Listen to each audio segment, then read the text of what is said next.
পাথর ইজারা দেওয়া আর বালু ইজারা দেওয়া হচ্ছে একটা খনিজ সম্পদ মন্ত্রণালয়ের কাজ, একটা ভূমি মন্ত্রণালয়ের কাজ। এ দুটোই আসলে ডিসির মাধ্যমে তারা করে থাকেন।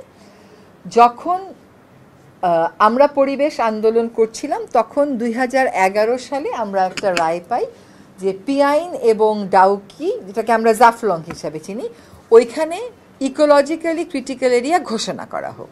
ইকোলজিক্যালি ক্রিটিক্যাল এরিয়া ঘোষণা করলে সেখানে আর অর্থনৈতিক কর্মকাণ্ড করা যায় না।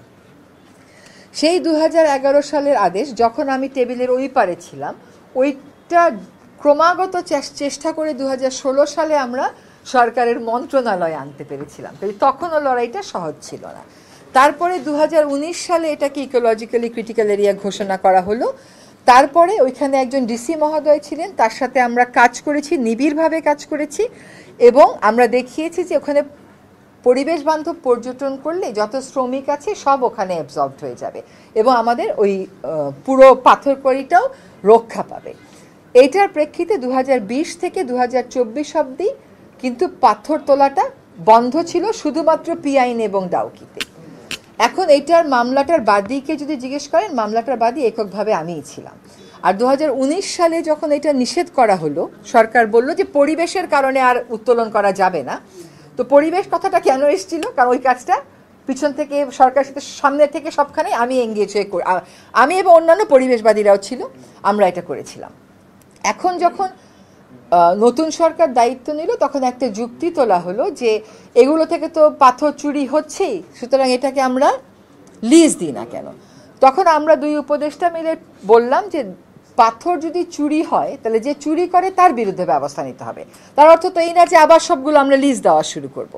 বিশেষ করে এগুলোর প্রতিবেশগত একটা সংবেদনশীলতা আছে এবং এগুলো খুবই সুন্দর দেখতে। এটা আমি সবসময় বলেছি যে আপনি যদি ভিয়েতনামে যান, ওখানে আমেরিকা থেকে ইউরোপ থেকে লোকে আসে ওদের এই নদী দেখতে।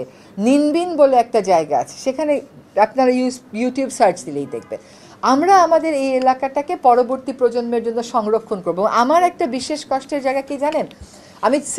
আমার বাড়ি সিলেট হওয়ার কারণে আমি যে জাফলং দেখেছি, আপনারা তো সেই জাফলং দেখেনি নাই, হ্যাঁ, ওইটা আবার ফিরিয়ে আনা।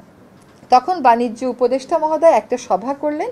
সেই সভাতে মন্ত্রণালয়গুলো থেকে যেরকম কথা তারা বলে যে না দিতেই হবে, সেগুলোর আমরা তাদেরকে বোঝাতে সক্ষম হলাম এবং মোট 17টি পাথরকুয়ারিকে আমরা ইজারা দেওয়া যাবে না এই সিদ্ধান্ত নিতে সক্ষম হলাম। এবং এই সিদ্ধান্ত গ্রহণ প্রক্রিয়া আমি নিজে এই বছরের এপ্রিল মাসে একটা পাওয়ার পয়েন্ট প্রেজেন্টেশন দিয়েছি এবং সেখানে আমি দেখেছি যে আজকে যারা শ্রমিকের জন্য দুঃখ করতেছে, কেমন করে তারা ডিনামাইট দিয়ে বালু তুলে তুলে শ্রমিককে মেরেছে।